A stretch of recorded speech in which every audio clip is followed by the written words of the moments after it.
नमस्कार साथियों, स्वागत है आपका जीएस आईक्यू में। और जैसा कि हम राजस्थान नगर पालिका अधिनियम उसका अध्याय 2 पढ़ रहे हैं और इसमें जो धाराएं हैं वो 3 से 50 तक हैं। इसका नाम है नगर पालिका का गठन और शासन। तो धारा 3 से लेकर के धारा 15 तक हम इससे पहले वाले वीडियो में देख चुके हैं। इससे जस्ट पहले वाला जो वीडियो था उसमें हमने देखा था धारा 11 से लेकर के धारा 15 तक। इसमें हमने धारा 11 में देखा था राज्य निर्वाचन आयोग, धारा 12 में देखा था कि उनकी शक्तियों का प्रत्यायोजन, धारा 13 में हमने देखा था निर्वाचक नामावली, धारा 14 में अयोग्यताएं और धारा 15 में मिथ्या घोषणाएं। अब हम इससे आगे देखेंगे धारा 16 से लेकर के धारा 20 तक। अब हम शुरुआत करते हैं इस वीडियो की। सबसे पहले हम देखते हैं धारा 16। धारा 16 में प्रावधान किया गया है मुख्य निर्वाचन अधिकारी का। अब ये मुख्य निर्वाचन अधिकारी की सबसे पहले नियुक्ति कौन करेगा ये देखते हैं। तो इसकी नियुक्ति जो है वो राज्य निर्वाचन आयोग के द्वारा राज्य सरकार की सलाह पर किया जाएगा। अब इसके कार्य क्या क्या होंगे? एक तो जितनी भी निर्वाचक नामावलियां हैं उनको तैयार करना, पुनरीक्षण करना और शुद्धि का पर्यवेक्षण करना। ऐसे ही जो चुनाव होंगे उन चुनावों के सभी कार्यों के जो संचालन है उसका पर्यवेक्षण कौन करेगा? मुख्य निर्वाचन अधिकारी करेगा। इसके अलावा राज्य निर्वाचन आयोग कोई और कार्य इसको सौंपे तो उसको भी कौन करेगा? मुख्य निर्वाचन अधिकारी करेगा। इसके बाद हम बात करते हैं धारा 17 की। धारा 17 में जिला निर्वाचन अधिकारी के बारे में दिया हुआ है। जैसे धारा 16 में दिया हुआ है मुख्य निर्वाचन अधिकारी, वैसे डिस्ट्रिक्ट लेवल पे कौन होगा? जिला निर्वाचन अधिकारी। तो इसकी नियुक्ति कौन करेगा? तो इसकी नियुक्ति भी राज्य निर्वाचन आयोग करेगा। किसकी सलाह पर? राज्य सरकार की सलाह पर। प्रत्येक जिले में एक निर्वाचन अधिकारी की नियुक्ति करेगा। लेकिन अगर राज्य निर्वाचन आयोग को लगता है कि कार्यभार अधिक है तो वो एक जिले में एक से अधिक जिला निर्वाचन अधिकारी भी नियुक्त कर सकता है। और इनका जो कार्यभार है, मतलब जो इनका जो कार्य क्षेत्र है उसको भी डिवाइड कर सकता है। ठीक है, कि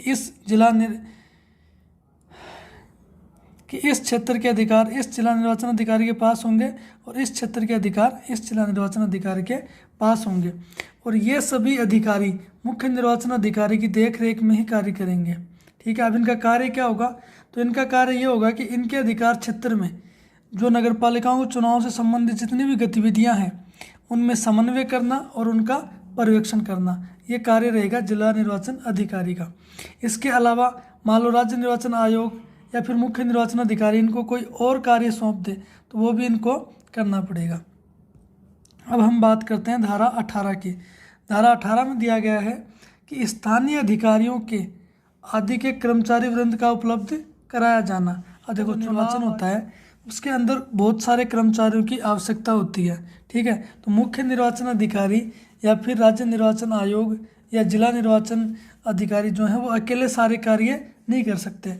तो इन कार्यों को करवाने के लिए जो स्थानीय प्राधिकरण है या फिर जो सरकारी संस्था है वो मुख्य निर्वाचन अधिकारी के अपेक्षित किए जाने पर, यह प्रैक्टिस नहीं है, ये अपेक्षित किए जाने पर या फिर मांग किए जाने पर संबंधित कार्यों के लिए स्टाफ उपलब्ध करवाएगी।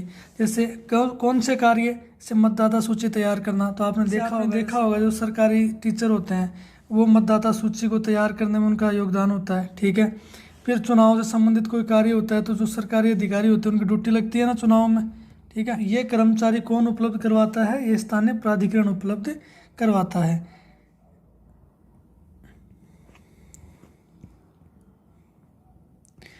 इसके बाद हम देखते हैं धारा 19। धारा 19 में दिया हुआ है अधिकारियों और कर्मचारी वृंद को राज्य निर्वाचन आयोग में प्रतिनियुक्ति पर समझा जाना।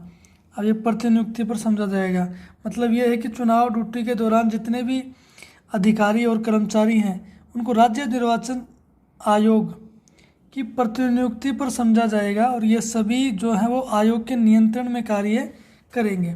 अब ये प्रतिनियुक्ति का क्या मतलब है? देखो, मानो कि कुछ ऐसी संस्थाएं होती हैं जो कुछ दिन के लिए किसी विशेषज्ञ को, ठीक है, या फिर किसी कर्मचारी को अपने पास नियुक्त करती हैं। ठीक है, जैसे मान लो कि कोई विद्युत विभाग है, अब इसके अंदर कुछ चोरी करते हैं, बिजली की चोरी करते हैं, तो उसको पकड़ने के लिए इन्होंने मान लो कि एक आरपीएस को नियुक्त कर दिया इन्होंने बोला कि हमारे जो चोरी के जो केसेज हैं उनको सोल्व करने के लिए राज्य सरकार से अनुरोध किया कि हमें एक व्यक्ति चाहिए। तो राज्य सरकार ने एक जो डीएसपी था वो इनके यहाँ प्रतिनियुक्ति पर रख दिया। राजस्थान में सामान्यतः 4 वर्ष तक ये प्रतिनियुक्ति पर होती है, ठीक है। और 4 वर्ष के बाद में ये वापस अपने डिपार्टमेंट में लौट जाते हैं। जैसे यहाँ पर जो आरपीएस लगा था वो 4 साल तक यहाँ काम करेगा, उसके बाद वापस अपने पुलिस डिपार्टमेंट में लौट जाएगा। ऐसे ही जब निर्वाचन होता है तो इन अधिकारियों को, इन कर्मचारियों को, ये सारे कर्मचारी क्या करते हैं, राज्य निर्वाचन आयोग के जो नियंत्रण में कार्य करते हैं और उसके पास रहते हैं। जैसे निर्वाचन कंप्लीट होते हैं, चुनाव समाप्त होते हैं, ये वापस अपने किस में लौट जाते हैं, अपने विभाग में वापस लौट जाते हैं। अब हम देखते हैं धारा 20।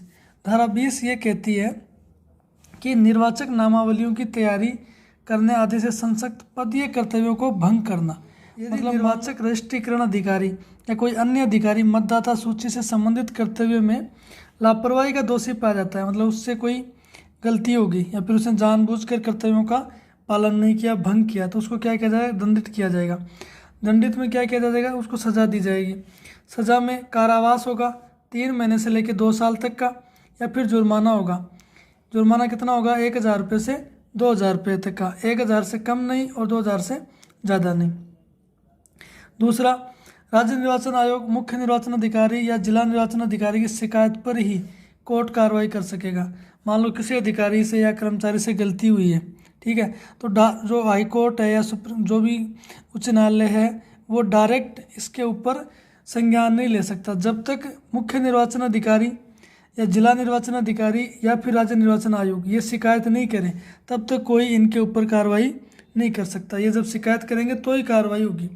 अब दूसरी बात, उनसे किसी कर्मचारी से गलती होगी, गलती की वजह से हानि हुई, तो हानि हुई तो उसकी जो क्षतिपूर्ति है वो कर्मचारी के द्वारा नहीं की जाएगी, ठीक है, वो तो नगर पालिका कोई या राज्य निर्वाचन आयोग को ही भुगतना पड़ेगा।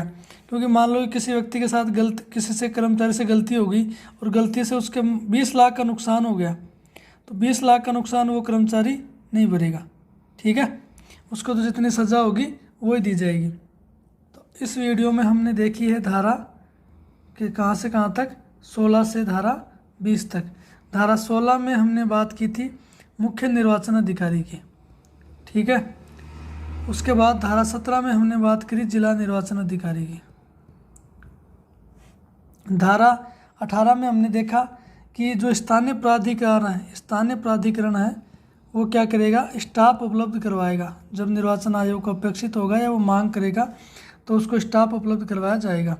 धारा 19 में हमने देखा कि जितने भी अधिकारी हैं, कर्मचारी, उनको प्रतिनियुक्ति पर समझा जाएगा राज्य निर्वाचन आयोग की, ठीक है। धारा 20 में हमने बात करी थी अगर कोई लापरवाही करता है या फिर अपने कर्तव्यों का भंग करता है तो उसको हम क्या करेंगे, सज़ा देंगे। सज़ा में 3 महीने से लेकर के 2 साल तक की सज़ा देंगे और क्या करेंगे, इसको 1000 रुपये से लेकर के 2000 रुपये तक का क्या देंगे, जुर्माना लगाएंगे। तो अब इसको आप याद कर लीजिए। धारा 16 में क्या है, मुख्य निर्वाचन अधिकारी, तो वैसे याद करो 16-17 में अधिकारी हैं, ठीक है, और अधिकारी जो है वो अकेले काम नहीं करते, उनके लिए स्टाफ चाहिए। तो धारा 18 में क्या आ गया, स्टाफ आ गया। अब ये जो व्यक्ति हैं ये दूसरी जगह कार्य करते हैं तो ये क्या समझे जाएंगे 19 में, प्रतिनियुक्ति पे। अगर इनसे कोई गलती हो गई, धारा 20 में गलती भी तो हो सकती है, गलती होगी तो उसके लिए क्या दी जाएगी, सज़ा दी जाएगी। सज़ा 3 महीने से लेकर 2 साल तक और 1000 रुपये से लेकर 2000 रुपये तक की जुर्माना दिया जाएगा। तो आप इन धाराओं को ऐसे याद कर लो, ठीक है। और इस वीडियो में हम इतना देखेंगे, उसके बाद में जो नेक्स्ट वीडियो है उसमें हम बात करेंगे धारा 21 से लेकर धारा 25 तक। अब प्रत्येक वीडियो में हम 5-5 धाराओं को कवर करने का प्रयास करेंगे और आपके जो भी डाउट्स हैं वो आप कमेंट बॉक्स में कमेंट करके पूछ सकते हैं। धन्यवाद।